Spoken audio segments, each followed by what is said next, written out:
Hello and welcome to Epic Loot Radio. I'm your host, Brian, and joining me, we have assembled a roundtable of amazing content creators to discuss the launch week of Amazon's New World. If you guys have been following along, it is not without its celebrations and its controversy. And I know for myself, I've been having heated conversations, wonderful conversations, respectful conversations with many people online, Mike being one of them. And we just sat down and said, we should just podcast about this. We should just hash this out. Was this a good launch? Was this a bad launch? What went right? What went wrong? Because clearly everybody has a lot of opinions about Amazon's New World. Also, covering New World, we have Lono. Guys, if you aren't following Mike, Lono, and Chris, I'm going to just go around before we dive into the meat of this podcast and give them the opportunity to introduce themselves.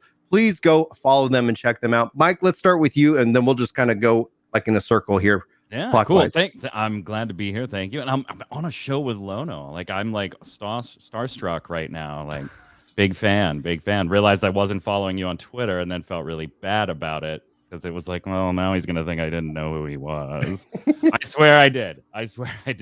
Yeah, I'm Mike, online magic man. Yeah, it's unfortunate, but I'm a magician. So, it's worked for 12 years. I'm not changing it now. You can check me out on mmobomb.com. That's the one that actually pays the bills. Been there for, almost 10 years off and on, making content on multiplayer games. It's not just free to play anymore. So if you want to see Final Fantasy XIV content, that stuff, cool. Come on over. That's the one that pays the bills, to stop there first.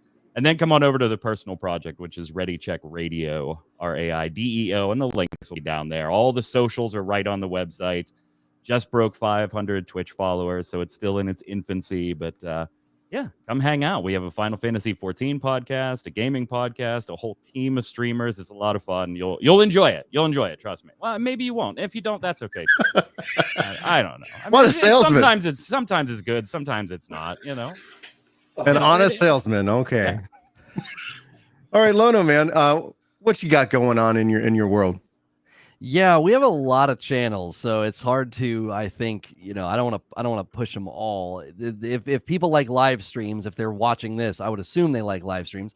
SNTR Gaming is where all the live streams are now housed. SNTR Presents is the channel we used to use. It's the largest channel we have, but it was super rooted in another game, and that was starting to hurt us. So we've kind of moved the live show, because it's scrappy and lively, to a smaller channel. So if you like live streams, live gameplay, live discussions, SNTR Gaming is where all that takes place. It's where we've been covering New World. It's where we're planning to cover virtually any big new title that comes out. And we're not necessarily going to become a New World channel, but we are kind of planting our flag. I picture a game like this sort of being a vacation home for us to spend a good amount of time in it and have really good discussions. And we've gotten good response to our New World coverage. I like to break games up into pieces and sort of talk about every facet and what could be improved, what's good, what's bad. And that's something that we enjoy doing with another game. So we also have a channel that's purely uploads. If people prefer uploads or even little shorts, we have those as well. So 4 channels, but mainly everything kind of comes out of SNTR Gaming, whether it's gameplay or the talk show. All right. And Chris, we know something about multiple channels. Yeah. I share Work to Game with Brian, and we have Work to Game over on Twitch as well, where I stream 5 days a week. And then my personal project is all rooted in gaming, kinda, which is exactly what it sounds like. I just talk about anything gaming related, kinda. The format, I went full-time in January. The format has changed a dozen times since then. It's just a chance to kind of mess with it. I originally was like, man, it would be really fun to compare Final Fantasy and World of Warcraft, 2 games I have an immense experience in. And then maybe dabble in like Guild Wars and New World. Let's see if these games are really fun. I'm having a ton of fun in those games. World of Warcraft has decided that they don't want to be fun to cover. They just don't like fun. They don't like fun. They're anti-fun. So that's been the positive way of looking at that situation. But Final Fantasy is in great shape, and I'm here to talk about New World today. So Gaming Kinda is just a place. Gaming Kinda is actually expanding to Facebook starting today. So that's like a new thing. Yeah, and so is Ginger Prime Gaming. So we actually have some Facebook stuff coming down the line. So if you're listening to this or in the audio version of the podcast, thank you so much. Be sure to give us a 5-star rating if you feel like we've earned it. I would appreciate that, especially for Epic Loot Radio. I don't think we actually have one now rating you're yet. pulling things like I did. If you feel like we earned it, yeah, it might not suck. It might not be terrible. 4, 5, If you know, like if you think it's all right, click 5. yeah, exactly. Yeah. Now this podcast is brought to you by the generous support of Dark Wolf, Chille, John, Psycho, Cordell, WG Productions, and Keelan, as well as a generous donation from Luke this year, helping to break this audio version up and bring it to you guys day and date. So if you go search wherever podcasts you enjoy them, search Epic Loot Radio, you're sure to find it. You can always check also the links in the description. But more than just following this, please go follow Gaming Kinda, go follow Magic Man, go follow Lono. And I think overall, you're going to have an incredible gaming experience. Lots of unique voices. And that's one of the reasons why I wanted to bring these guys together today to discuss what I feel is a historic moment. But I know there are people who disagree. I think what we've seen this week is historic, and I definitely am leaning on. That's bold. I am anything. I am anything but not bold. Infamy. Yeah. So, Mike, I want to give you the floor first, namely because obviously this kind of really kicked off with you and me kind of debating Amazon's New World launch. What was it to you? What stood out good? What stood out that they could have done better? Yeah, so you and I, we've been friends for a while. We were discussing it on Twitter. And for those that don't know, and either of us or the way we interact, Brian and I often agree on everything. Like, there's very little things that we disagree on. But both theater guys. Yeah, both theater guys. Yeah, like, so lesbians. That's not what Twitter's for. Big actors, right? And so when we do disagree on something, even if it's minute and dumb, we then start debating it back and forth. It could be the dumbest thing, and this kind of is in the grand scheme. I don't know if I go historic, but I do share about 90% of your launch sentiments for New World. Overall, I think it's one of the better launches in MMOs as far as things like server stability and performance of the game once you're in the game, and all of those. I had a little bit of rubber banding. That was it.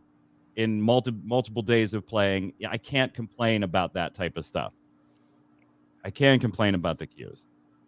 I can absolutely complain about the queues. And this is where we kind of started to break up a little bit. Not the queues, but how they were being handled. And I'm not exactly convinced they're being handled in the best way for long-term benefits, because this is inevitably going to lead very quickly to server merger headlines down the road, probably faster than is the norm. And for those of us that cover this, Lono, I mean, there's nothing new. We know MMO launch 3 weeks from now, or 3 months from now, we're gonna have some server merges. That's just the natural part of these types of games. But for those that don't know, when they see that headline, it's dead game. And I think they might be setting themselves up for a little more of that type of publicity than they really need to. Okay. And I'm not entirely convinced that what they're doing benefits the audience they're trying to benefit. Okay. I want to go to Lono. You bring up some really good points. Lono, what's your value from this week? Yeah, the server queues is a tough one because I made a video where I said there's a delicate balance to the situation. If they just start adding new server after new server after new server, you're going to end up with just ghost towns in a couple of weeks, and then you'd have to do the mergers. You're also, what they're doing right now is they're like, well, just make a character so you can play, and then they're adding these servers. And those servers could become quasi holding pens where everybody's just there waiting to get to the big ones. And then the big ones will get overrun again. And then we'll be back in queue land. And so with the way that the map works and the PvP, and you need the world to feel alive. One of the greatest things I've experienced is getting saved by another player while an alligator's getting me or something. Yeah. That's cool. Like, you don't have that in most games. You're like, oh shoot, I wandered into the wrong neck of the woods and I am now dead. But in this game, people tend to start helping, or you can lovingly kite the enemies to a group of people and then they'll help you fight them. And I think if you lose that, then you lose all of the magic. And so they have to weigh timely response with something that could create depreciating returns. And that, I think, is very challenging because it's very unknown. It's like we see over 700,000 people trying to play, is that going to be true in a month?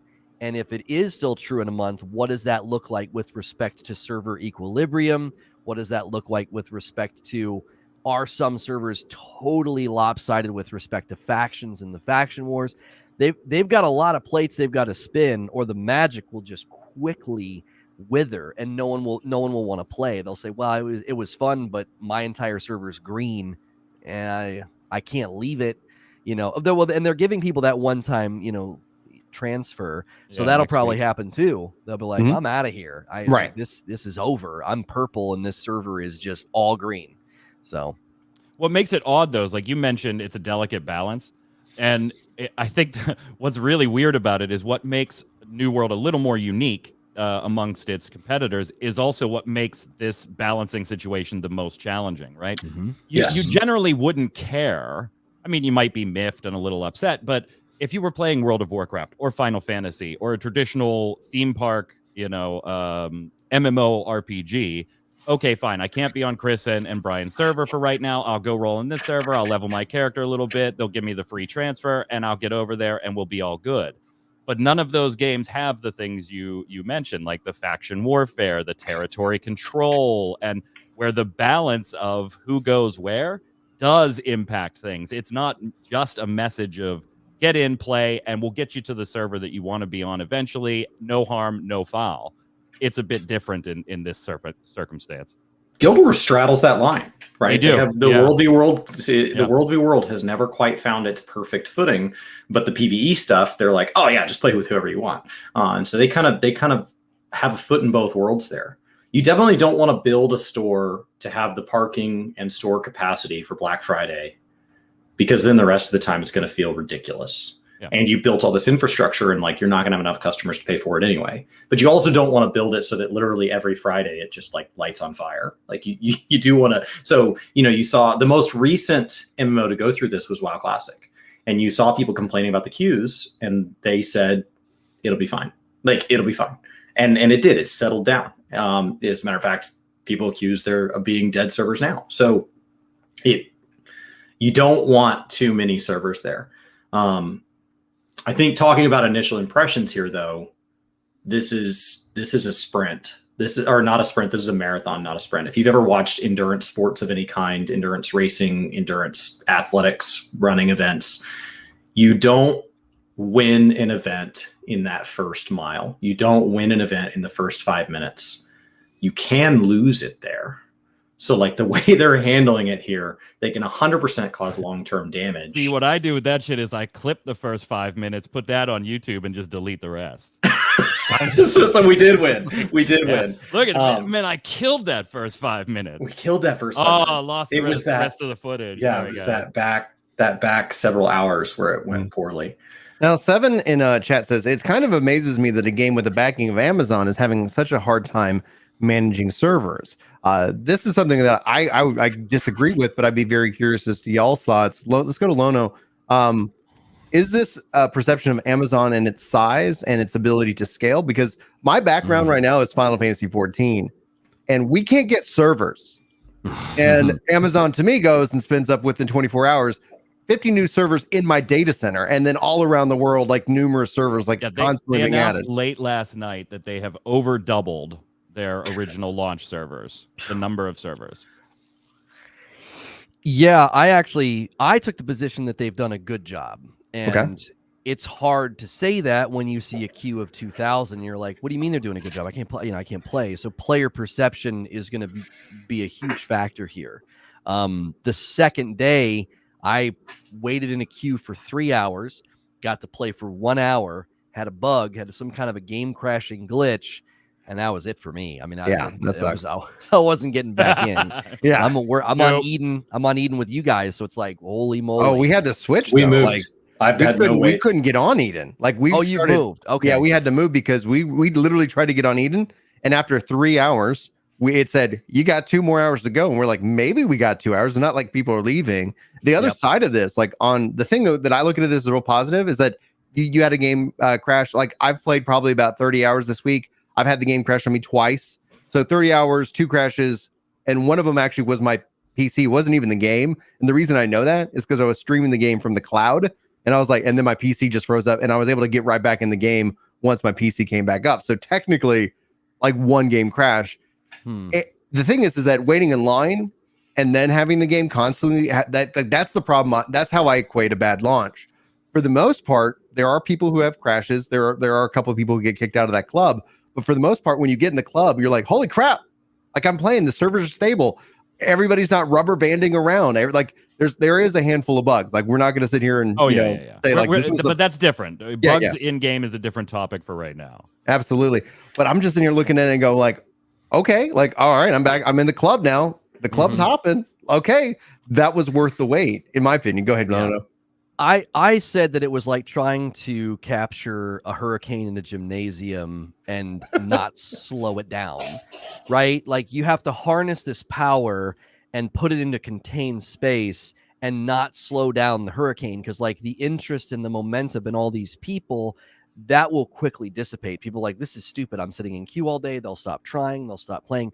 So the fact that the numbers are staying where they are means a couple of things. It means people are getting in, and it also means that people still want to get in. So demand hasn't dissipated.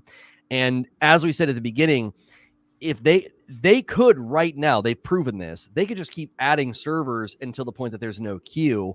But that again is going to have long-term damage. Like the short-term gain of, hey, you got in, it's not going to matter if in a month everybody's server is a wasteland, and it's like, well, we're going to have to merge all these servers, and then that's going to affect the map.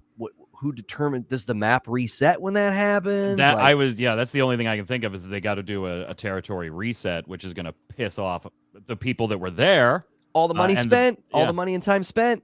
If it's refunded though, if it's if you get refunded in the terms, because like declaring war is expensive, or even trying to capture a zone is expensive, which has me excited from an economy perspective, saying like there's always a value for currency, because there is if to play a part of the sandbox is like, if you want to participate in this, like even if you don't agree and you don't want to do PvP, you focusing on making money to help out the cause is a part of that end game. And so like, you're right. But yes, as long as it's handled fairly, because like my viewpoint, I'm going to go to Chris because he looks very like excited with the point.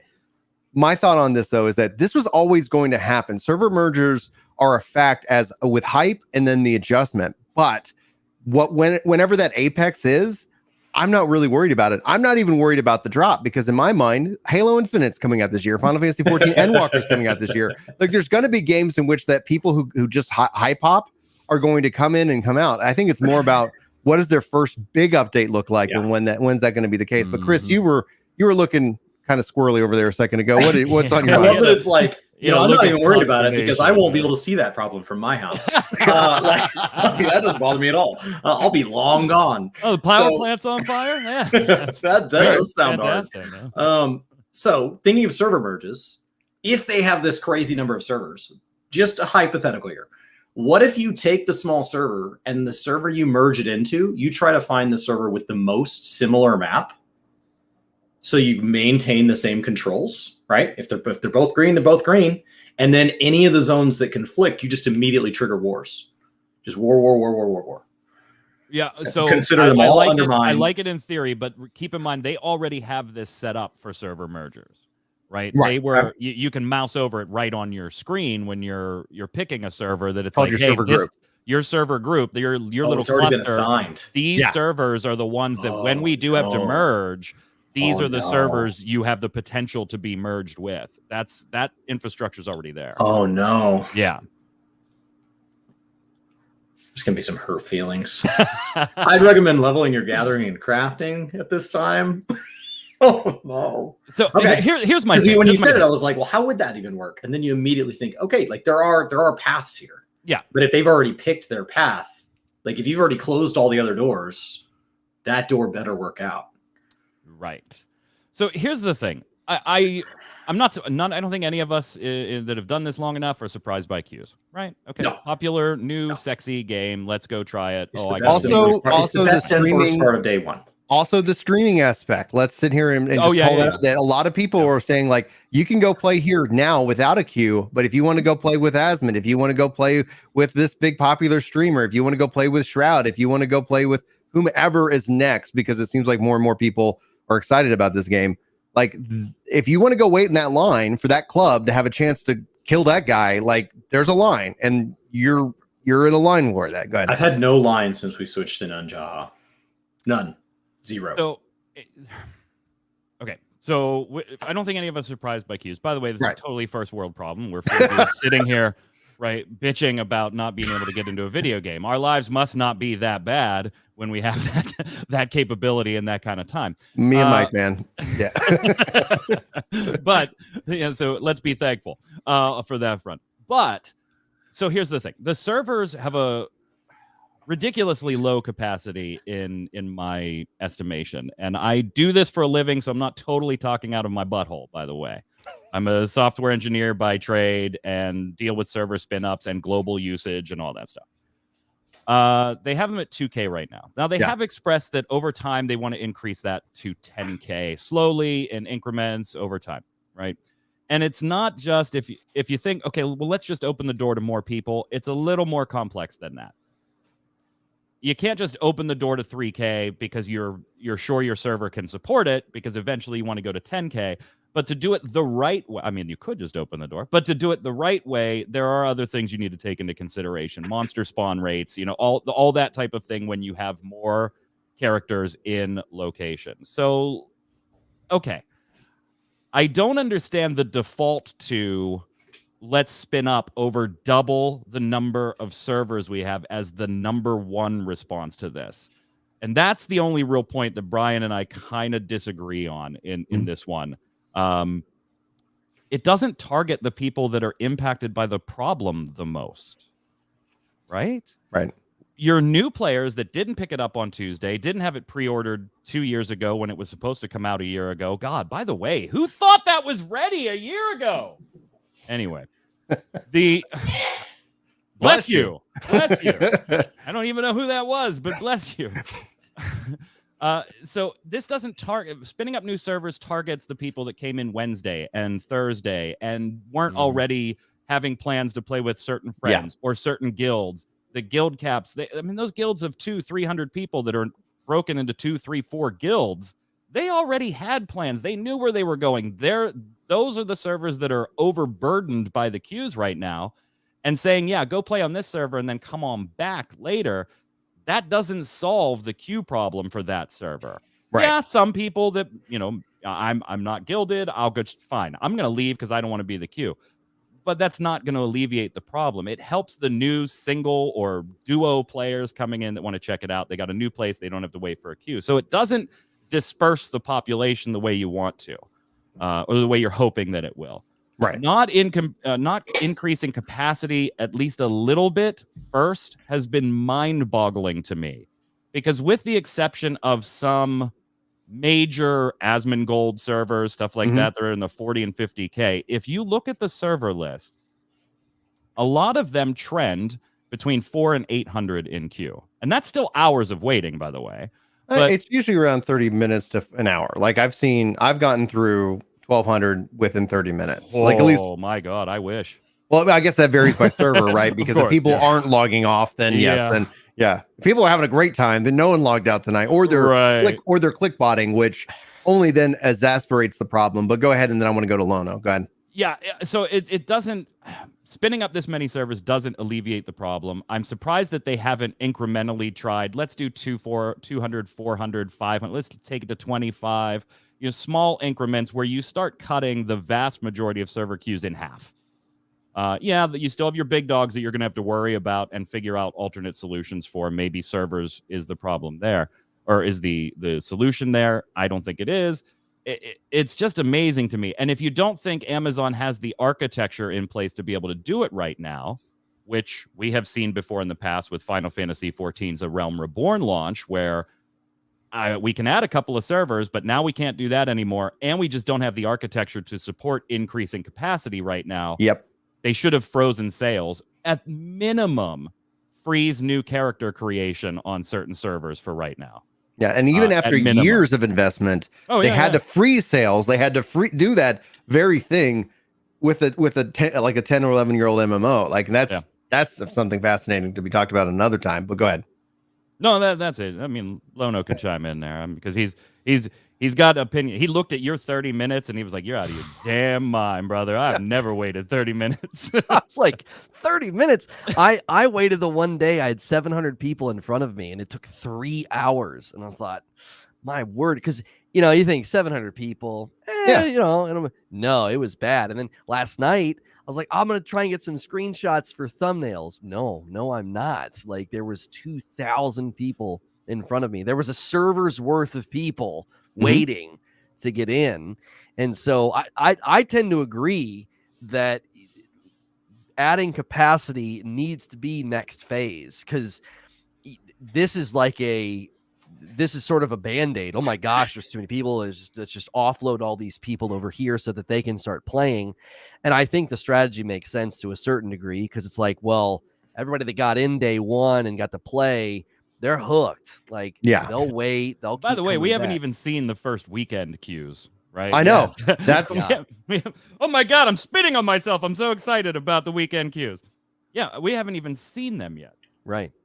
Yeah. Like me and a buddy do Friday night streams, and tonight we're just gonna fish and just have some drinks and laughs. And I told him, I was like, you're probably gonna have to try to queue like 3 hours before. We're 3 hours before on a Friday. Yeah, stream. you should be in right now. Yeah. No, I am. I'm in the You should game be. right now. Are we not all playing right now? I'm moving my This character every podcast once looks in a like while. it's 480. It's because all of us are using bandwidth for something else totally unrelated. Don't worry. Oh yeah, no one's playing New World. This is day one of a Star Wars movie. Like, well, I have my internet separated, so I'm talking to you through AT&T and playing New World on Spectrum, so we don't have to worry about that. That's how good the game is. Lono did that yesterday. Yeah. He hasn't had that set up for a while now. He did it yesterday. That's how he's got Spectrum's New World plan. Any good streamer, you should try to have 2 internet sources if you can. I like to have them separate, but I have fiber, and then the house is on a different router, so I split it into 2. Yeah, that's what I do. Yep. Yeah. I mean, I think the real question would be, when does interest dissipate because of the problems? Like, interest dissipates for different reasons, that people get in, they play, and they're more of a traditional MMO fan. They're like, well, this game doesn't even have classes. It lacks the depth that I want. Or a more casual player might be like, this is going to take too long. I think this game is more, I've been describing it as a mid-lane MMO. It's sort of in the mid-lane player category, and I think that's a larger category.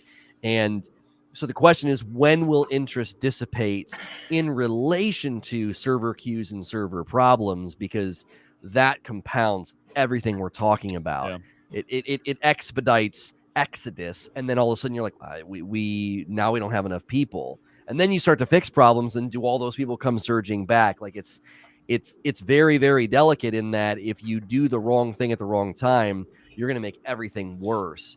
So I would hope next week they start talking about increasing capacity, because the weekend is likely going to stoke the rage fires again. And people are going to say, I sat all week and patiently waited, and now the weekend's here, and it's the same situation. I cannot play. The problem is there's some core design aspects of the game that simply doubling server capacity is going to aggravate. Undermining zones, and then people saying, I've been playing for a month, I've been on it every single time there's been a chance to be in a battle, I've never once been selected. People who are all getting their initiation quest to go hunt the same 3 sheep, and you've got now 2,000 people trying to hunt the same 3 sheep, and like they pop up, and they're a 1-tag mob, so they can't be multi-tagged. Like, one person, like, to get mine to be fast on stream, people were watching me literally sheep snipe people. Like, I had a musket and I was spinning so that the moment I saw the blue thing, I see a guy running, axe out, and boom, no, it's mine. It's mine. He's a troll. I only got my 3 and I was out. I wasn't going to stay there and just take, but like I'd watched 10 sheep pop, and I'm seeing trees pop back up. You're starting to see what there's got to be some underlying force spawn rules So a lot of the magic of the tree falling and the stump being there goes away when lots of people were gathering in the same zone, because the trees start just popping up and it's the same tree over and over on the same node. So a lot of the mysticism of the world is destroyed if you put too many people in one spot, and everybody having sub 50 in all their skills, everybody being non-initiated with, any of the three, everybody being in these same spots over and over. It's not going to feel like the new world that we've been enjoying this week. So even doubling capacity, that just kicks the set of problem that we're complaining about right now into a new set of problems. Yeah, and that's why I mentioned earlier that it's not simply just, you could just open the door, but that is absolutely so what is not the rate? The way it's, to go. It's important when you open the door, though, that you don't sit here and overcrowd the club. You don't have the fire marshal coming in saying, all right, like nothing's working, right? So like I saw even Abe talking about like they need to go to 4K ASAP. And I was like, honestly, if 4K is the right balance to getting enough people in, but it's having a good experience with the 4K people that are there, I think that's the most important thing. I think the fact that when you do get through the queue, if you cannot play the game, that queue time becomes a real point of anger, not a point of like frustration, not a point of disappointment, but a point of real gamer anger. I waited in this line and now the game is unplayable. Like we've seen that story time and time and time again. And that's why, like when we were saying, that's where our disagreement comes from, is that at the end of the day, what we're seeing is that you have gamers who want to play, and I want them to be able to play this game because I think it's definitely worth it. And that's not just because I've been covering it for 18 months. It's because when I played it last year, it was not ready, but I go, there's some magic in these hills. Like there's something here that has me interested. It doesn't mean everybody has to agree, but I think it's more important that when they do play, that they have a good experience. And then essentially, yes, I would love them to get to 4K, but as long as it doesn't create server instability. And the only way that I see that from a technical perspective, my programmer mind comes into play and it says, oh, well, the more people who level and get into the other zones, the higher level areas, and start working into that, you spread your player population around. I think that's where the stability and scalability comes in. And then who knows what the first update looks like. We've already seen new zones. We've already seen weapons. And I think it's more critical, and this is just my perspective. I'd love to know your thoughts. We'll go to Lono next. I think it's more critical the first update than anything else, because I still think that no matter what, you're going to have, like we talked about the mergers, we talk about all the balance, like those are real problems. Those are going to happen. I don't think Amazon with any amount of money can prevent people leaving the hype. I think it's more about how do you get them back into the game at a future point where they've already bought it. There's no sub fee. So like the barrier to return is all in the content that they choose to deliver to the player. And so that's where I want to kind of pivot this conversation, unless we if anybody feels like we didn't hit a specific note, we can come back to it. But Lono, what is that first update to this game look like for you? Obviously you're having a good time. Queue times are a problem, but I think it's more about the first update than it is about the scalability at this moment, because that's just a function of, I think, physics. Go ahead. Yeah. My first impressions, I went through the good, the bad, and the unknown, and I feel there's a handful of unknowns right now that are going to determine virtually everything. What's the ongoing content plan? And when the ongoing content plan lands, what does it do to the game ecosystem? Is it just a new area and a couple of new weapons? Because then that's just going to be an absolute just land rush. Like everybody's going to go to that one spot. Yeah. Is that going to be healthy? Is it going to feel good and organic? Are they going to look at territory resets every quarter or something? Like, what are they going to do as an ongoing experience? We even looked at the weapon masteries today, and I said there's clearly space for other weapons. We've heard there's been crossbows and things seen, and adding those things, will that be a driver to say, I spent all this time speccing into sword and shield and a healing staff. Do I really want to, start over fresh with a crossbow? And is that going to kind of feel like I'm just tacking that onto an existing character?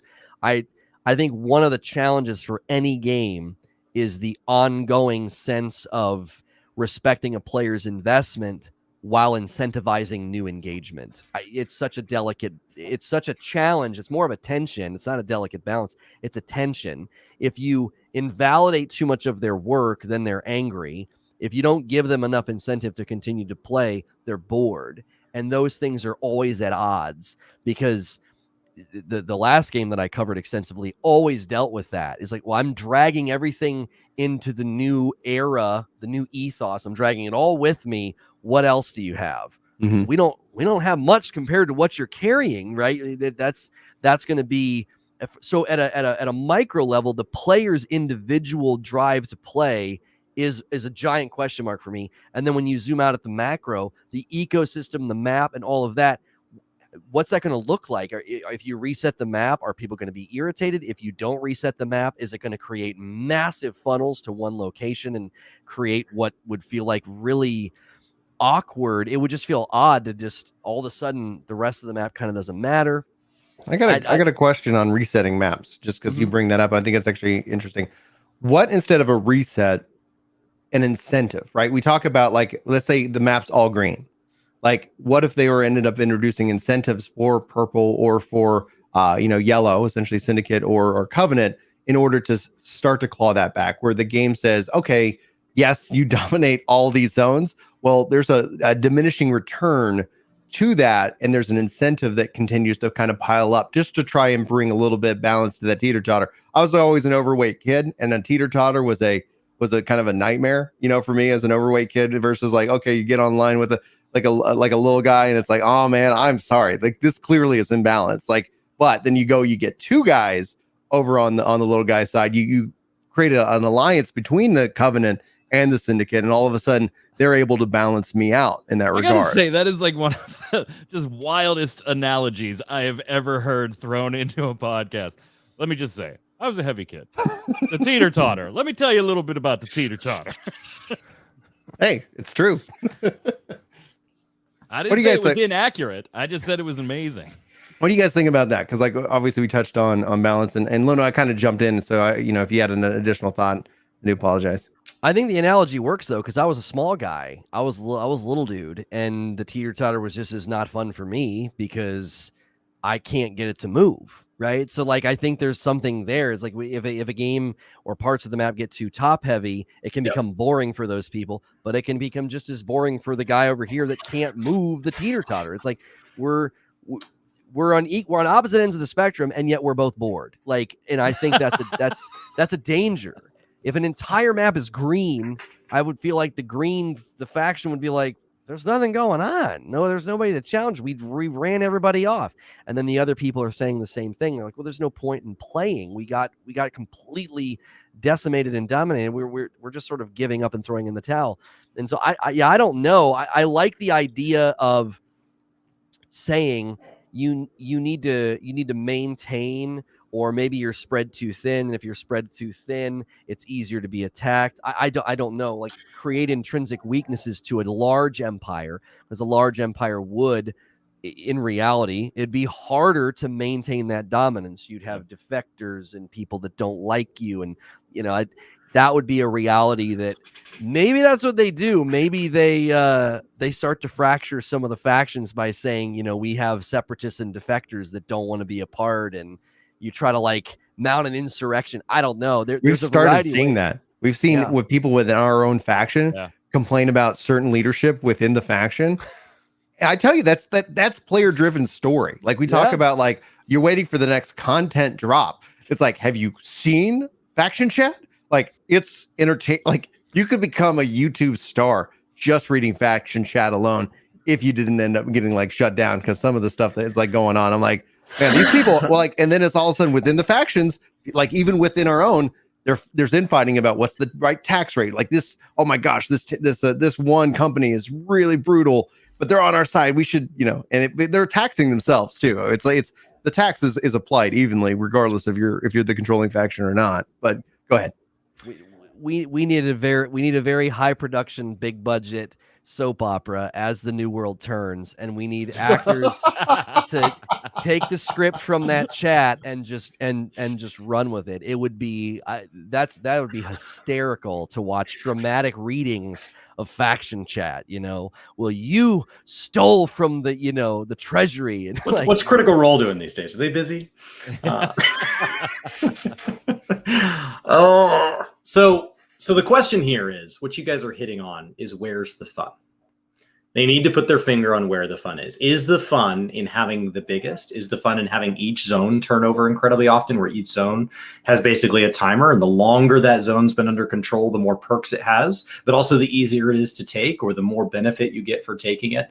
Like, where is the fun? I think for me with that first patch, the thing I've been having a ton of fun with is like, Brian's like, do you want to go PvP? I'm like, yeah, after I shoot this rabbit. Okay, but then like there's a deer over there and I got to shoot that deer. Okay, well, I mean, I've already shot the deer. I might as well shoot this next turkey.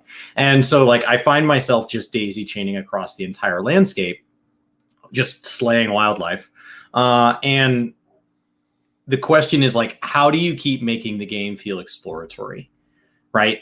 When does Brian run into that 1,000th PvP mission and realizes this only has a couple ways it can go? When am I like, you know what? The game says I've shot 32,000 rabbits. I think that's enough. And what can they add back to that? Do new weapons make it fun? I can tell you right now, one of my things that's going to make hunting a little boring long term is that once I can track it, it's on my little compass and I can aim my gun. And as soon as I see the mouse or I see the name over it, I can shoot it through a bush. I can't even see it. So could I have a higher level hunting where they say, okay, you know, Forza style, we're going to give you a multiplier. You'll get more hides and more experience, but you're going to play without nameplates on rabbits now. You got to actually see them. You know, can they go back and add that stuff? Can they go back and add cosmetics tied to shooting different species of rabbits in different locales? So now I'm hunting rabbits across different areas. Like what? Because like logging has been really fun, but I'm noticing a couple thousand logs in. Okay, this is starting to feel very similar, very samey. So, you know, in addition to zone turnover, what can they do within the zones besides just adding weapon types that make these systems feel like they're worth a second look, like they're worth a deep dive again? And I don't know what the answer is. You know, thankfully it's not my job. We'll just tell them if it's wrong. I go to Mike. Yeah, so here's my thing with New World. So disclosure, I've been in New World testing and shit for two and a half years, something like that. Like I got my first look at that when it was purely just a survival game. It was here's you on an island and go cut down some trees type stuff. Did you actually get the game for free? Because that was a whole incentive a couple of years ago. Way back then. Well, mine was through press for MMO Bomb and stuff like that. So it's I don't know if it was a free offer, if it was through press, contact stuff. Anyway, and I've honestly not known if New World was going to be for me every step of the way. Because I do know, that the end game is maybe not exactly what I personally as a gamer am looking for. But I cannot deny that building a game based on, 80% of the end game being player created drama and content is smart.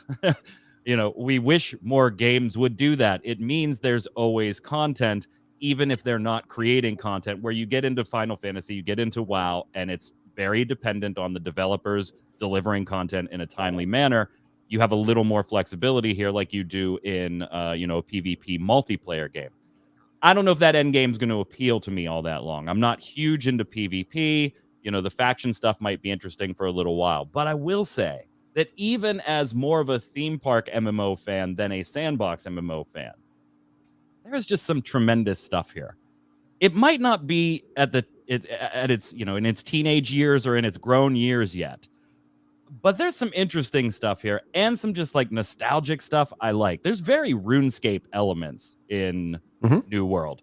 I've seen some memes about that. Like people are like, New World? And RuneScape's over there going like, what? Like, why is everybody caring about this? Like, we've been doing this whole time. I don't know how many people in chat are as old as my ass here, but I played Final Fantasy XI as an adult for way longer than I ever should have, but is one of my favorite MMOs.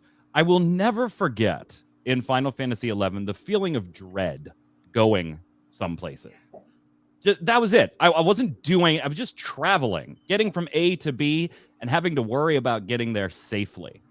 New World is probably the first game that has started to deliver that to me a little bit more than anything in recent years, where just walking from A to B, you might accidentally get a little too close to a tower that all of a sudden isn't level 8 anymore. It's level 25, and goodbye, you're dead. It is not, hey, this zone's for level 10, this zone's for level 15, and I walked into the 15 zone too early. I love the aspect of danger in the world, and I do feel that a little bit here. So there's a lot that I do like. I don't know if it'll be for me long term as much as it is for you, Brian, but you're more into the PvP aspect of it than I am. And you know what? I can't fault them for what they're doing there. I love crafting and gathering. I hate crafting and gathering in MMOs. I have one max level crafter and gatherer in Final Fantasy XIV, and I've played since launch. I have one of each. That's it. For dailies so that I can get minions. I love gathering and crafting in New World. I don't know why. It's just, I just go hit a button and watch an animation, but I like it. I like it. There's a lot good here. So yeah, while I harp on the queue issue, I really think that's the only thing they haven't quite nailed and they need to fix. And it does surprise me, though, that they missed the numbers to the degree they did, right? Maybe you become a little more popular than you thought you were going to be and you have some more. But this is Amazon. They had access to more numbers than any other MMO company had access to, given their ownership of Twitch. Yeah, you know how many paper towels we each use. Right. They knew their pre-orders. They knew the streamer contracts they were going to have. They knew they know the impact of streamers. They know the impact of content creation Not on only game. do they have the publicly available Twitch numbers on how many people viewed, so they have all the numbers you don't get to see on exactly the engagements metrics and all of that stuff So I'm kind of amazed that they missed it to the tune of having to spin up double the servers. Unless that was the plan. Yeah, unless that was the plan. It's a good headline. It is a good headline. I'm just saying, even WoW Classic didn't launch all their servers day one because they launched a set that you could reserve your name on, and then they had another set to come out later. By design.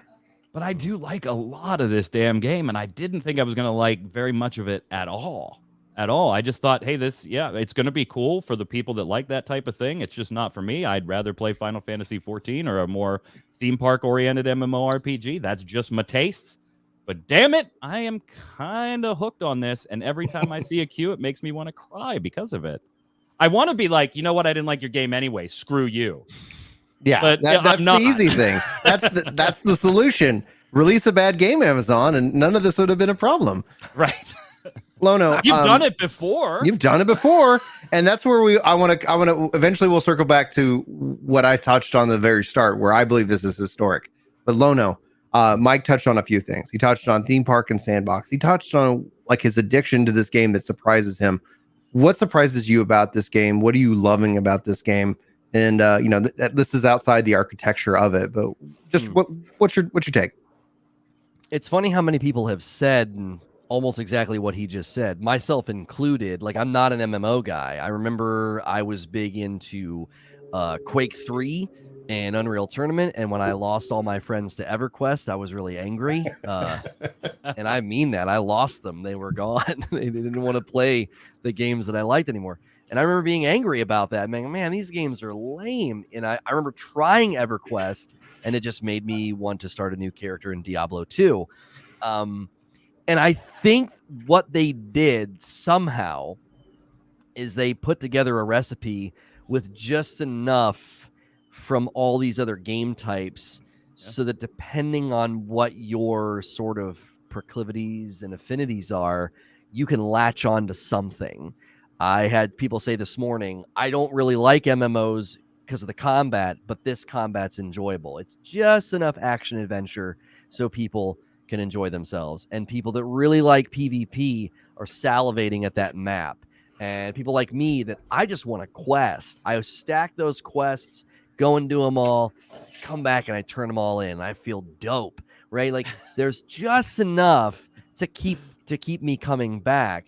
And I think that's where they've done something that is usually very risky. They had tried to appeal to a broad audience, and that can mean appealing to everyone means you appeal to no one because there's not enough. There's the substance of every one of those influences is either too tenuous or too thin to satiate a person that likes action adventure combat. That's where I think the next 3 weeks are going to be the most interesting. Now that you've done it for 10 hours, 20 hours, 30 hours, 40 hours, to Chris's point earlier, long term, do you still feel that way 3 weeks from now, a month from now, 2 months from now? That's going to be the interesting trigger point, I think. Yeah, because familiarity breeds contempt. Like, the more you do something, the more you're like, frick this stupid tree. Like, you're annoyed at the. I'm already getting annoyed with the wolves. It's like, just leave me alone, man. I'm just trying to pass through your little area, bro. Like, just stop it. It is an MMO that, by the way, demands your time too. Yes. This is not let me log in and do a duty finder roulette, and then you know what, I got to go do something. This is. You got to sink time into this. Like, even if you just want to be good at one combat source, one crafting source. Better as you have a source of Azoth. Investment. Now that I have a source of Azoth, better. Yeah.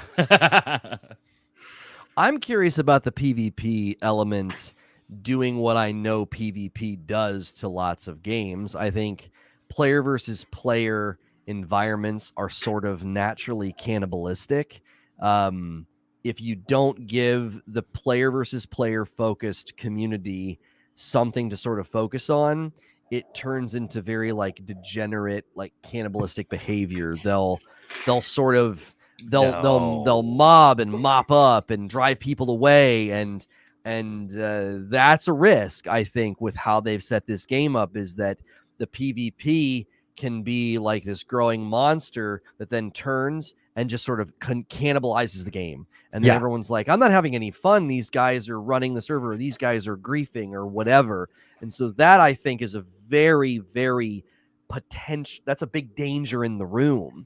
Anytime player versus player is a huge facet of your game, it can, if it's not given you have to incentivize the right behavior. You can't really restrict it, because people will find a way around it. And you got to make sure that doesn't start to happen, because that can be another morale killer for your game and for your community. That's EVE Online, right? And I am sure New World will never be toxic. Don't worry. No, Ever. it's going to be. Ever. All games are toxic, though. That, like the mythos that like oh, this one game is toxic. Like, have you met the real community? Because the people are like, oh, 14 doesn't have a toxic community. I go, oh, you're so precious. Like, I hope that you never discover it, because when you do, it's so venomous, it shocks you. Like, it's all of a sudden you're like, my best friend, turns out he's a snake. Oh God. Okay. It's like, what happened? And that's the thing, is that there, like, the mythos that there's like a like this beautiful harmony. I would say Hello Kitty Island Adventure, those sons of bitches, like, they're out there like just toxic, like, you got to watch out for them too. Like, it doesn't matter. Like, gamers, like, gamers especially will optimize the fun out of anything if given the opportunity. And that's one of the things I'm kind of waiting to see, because what does the cultures look like on these servers? How is streaming, with the integration with streaming, impacted? Like, there's so many unknowns that, as just a fan of video games, I'm like, just despite the fact that I actually adore this game, like, I've been really excited for its launch. I'm having a hell of a good time. I don't know where the road, like, I can't, and I'm not going to worry about when that does happen, because guess what? There's other amazing games out there. And I think the philosophy in game design has to shift to, if you're not having fun, come back. Like, it's okay to take a break. And the business model with no sub, I think, invites that. And if they can deliver more content, then I think if they have that play when it's awesome and you're having a good time, take a break when you're not, I think overall that builds a healthier community. But Chris, you were going to say something. So I think what I admire about this game is that I love comparing games. I love comparing games, especially when there's only like one thing in common. And so you use that as this bridge and everything else is different. I just find that fascinating. So like Final Fantasy versus WoW, they're honestly two sides to the same coin. They're so similar. It gets more interesting when you're comparing either of those games to Guild Wars or EVE Online or Elite Dangerous or ESO, and so like when you look at these other games, that's, Destiny, something where it's like, okay, now you've changed the combat system, but the core loot mechanics have parallels. And so that's where it gets really interesting. And what they've done is they've gone and they've sampled what they believe the best of each thing is. And they're running all of these systems that we normally see in these other games. Feel like, oh, that feels like this other game I played. Oh, that looks like this game. And they're all running them side by side. So you're getting to see, it's kind of like a dream team in sports. You're getting to see players that were successful in their own space play alongside each other. That has a huge number of risks. Do all those systems play nice together? we don't know yet. It's too early to say.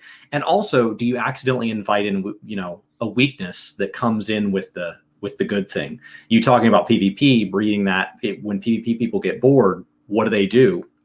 Well, EVE Online has taught us when people run out of things to do, they'll find ways to entertain themselves. And a lot of times that's, hey guys, wouldn't it be funny if we all camped in a zone and just guaranteed there was no wildlife?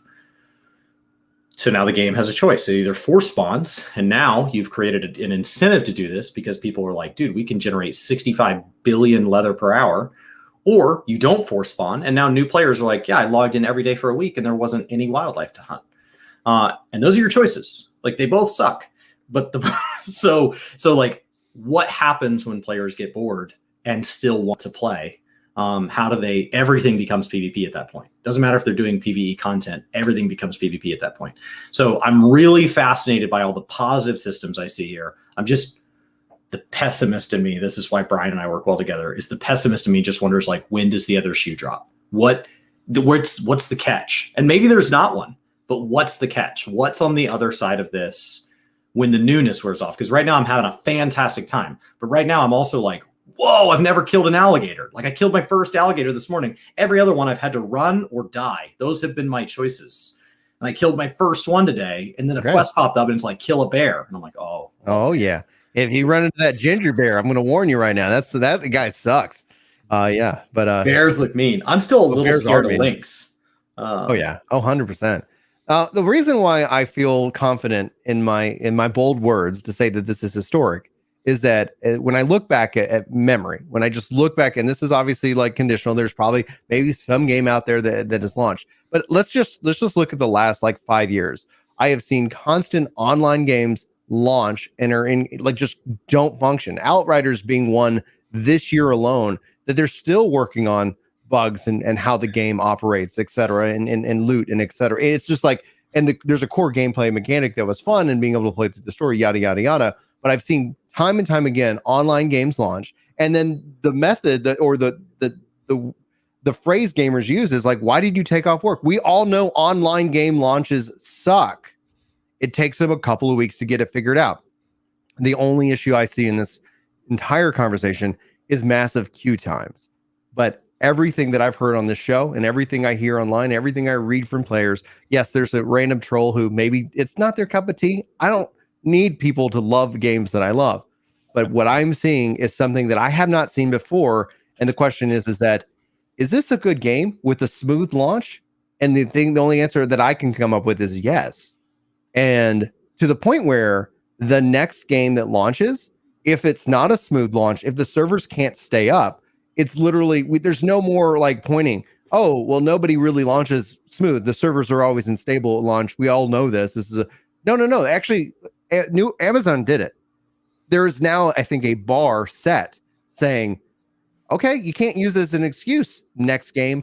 And more so than anything, I think what they've done with New World outside the game alone has made the largest advertisement for Amazon Web Services that I've ever seen in my life. That I sit here and go, oh, yeah, we can scale. You should come over to Amazon, where Google's trying to recruit people, Microsoft's trying to recruit people into their cloud gaming. I think Amazon just literally is like, all right, y'all's move. We're going to scale. We're going to handle this right.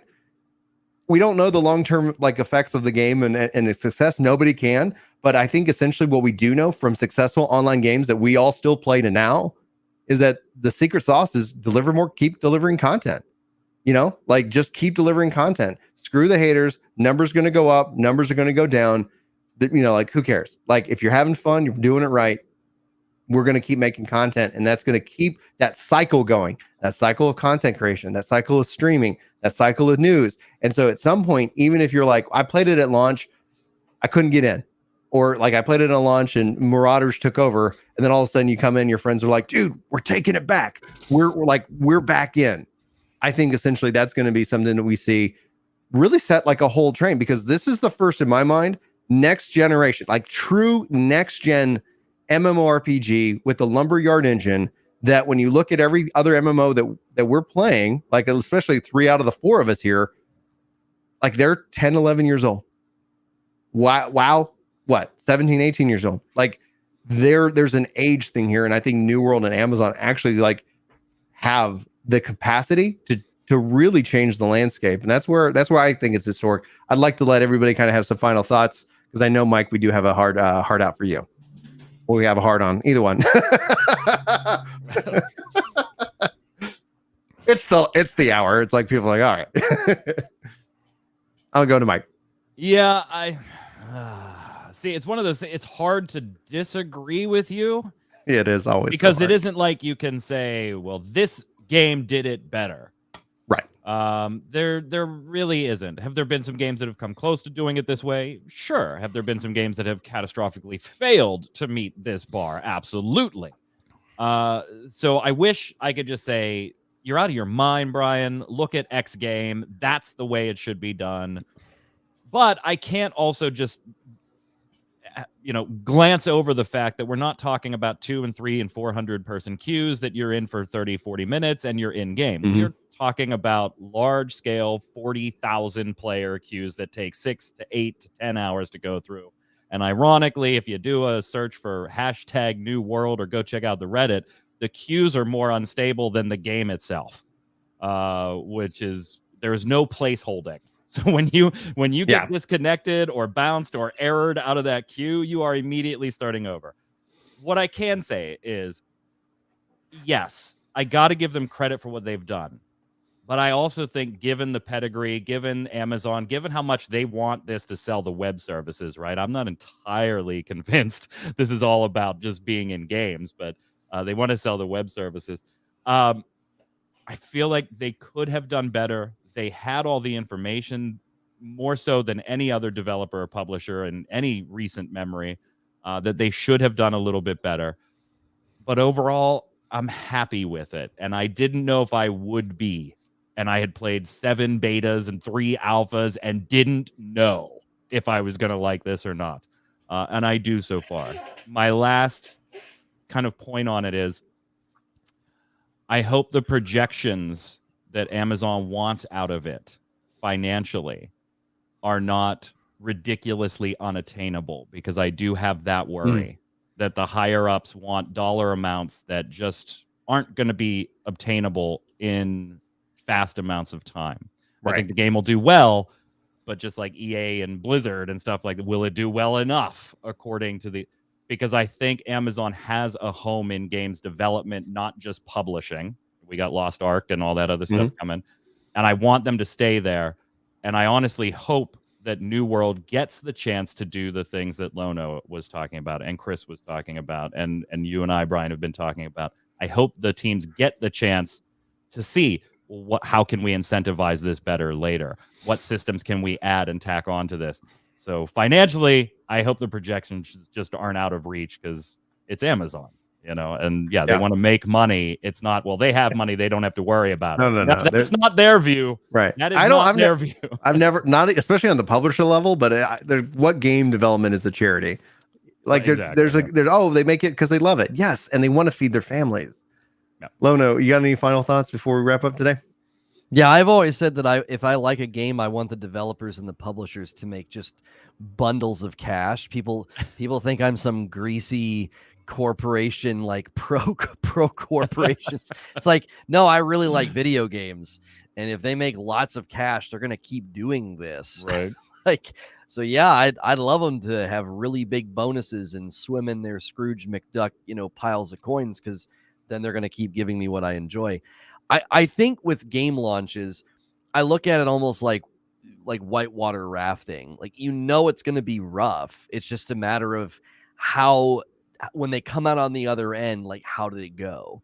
And I think too many people look at it as they should just be able to press a button or add more servers or this or that. And so when I look at this launch, the scope and size of what they attempted to do, and the death, that embrace of death that comes from hundreds of thousands of people trying to love your game and give it a hug.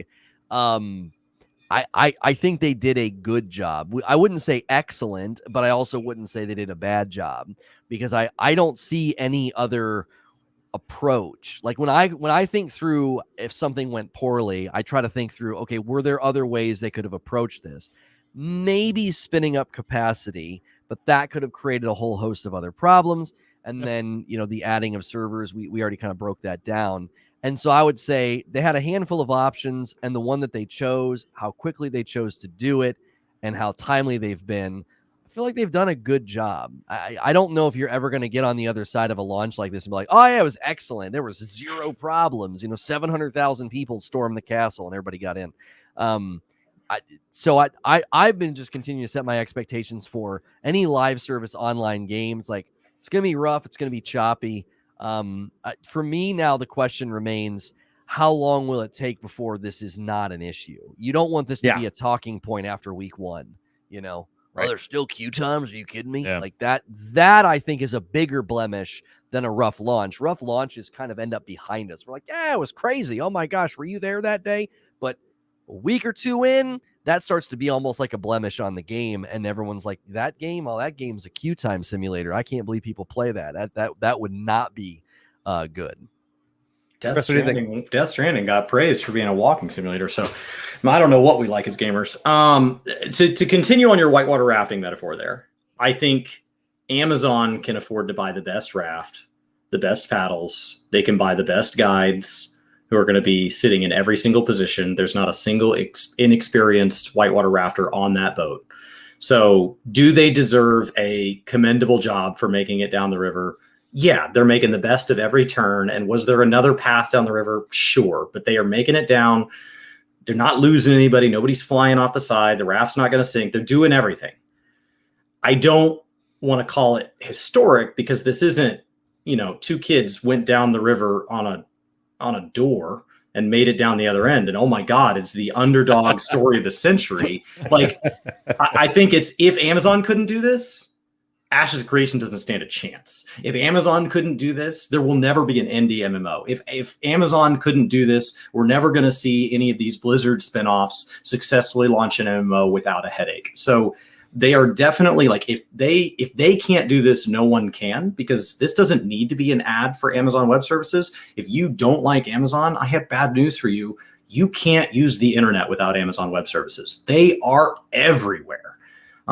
They are everywhere. They probably power whatever website you're going to complain about them on. Like, they are immensely impactful on the internet as we use it today. This is what they do. They are just somebody that doesn't put up billboards. And so us as the public aren't aware of necessarily how many websites are really powered by AWS. So I think the big takeaway here is, does a ton of money, a ton of experience, and don't even have to dial 9 to get out of the office access to your servers give you success? Because if this doesn't, nothing will. And the answer is yes. The answer is yes. It turns out you can do this, and there was no guarantee you could. Amazon has not had a perfect record in this department, so it was a gamble. No, they did. They actually did have a perfect record until New World launched. The record was 0% launch rate. 0% launch. I mean, it was perfect. It was perfect. It was flawless. And so I think this does set a bar that says, okay, if everything goes your way, you can do this. And we didn't know the answer to that, so I do think they're commended there. But it still I still have questions about Ashes. It just doesn't make me say, well, if Amazon couldn't do it, Ashes doesn't stand a chance. Because Ashes has promised to make, they've promised that they're going to finish my house renovation for me. That game has promised everything. So I'm really excited for where it'll go. I don't know that anything about this, like, Amazon's good at servers. Yeah, but that didn't catch me off guard. I think the bigger shock would have been like, how could Amazon not have servers for this? Like, there would have been no room for forgiveness there. If Final Fantasy falls short on servers, they come out and issue an apology, and we're like, oh, that does suck. If Amazon had made the exact same apology as Yoshi P, I would have had zero pity. Right. Exactly. Like, what do you mean you don't have servers? And the fact is, they keep pulling them out of, like, I don't know where they're getting them.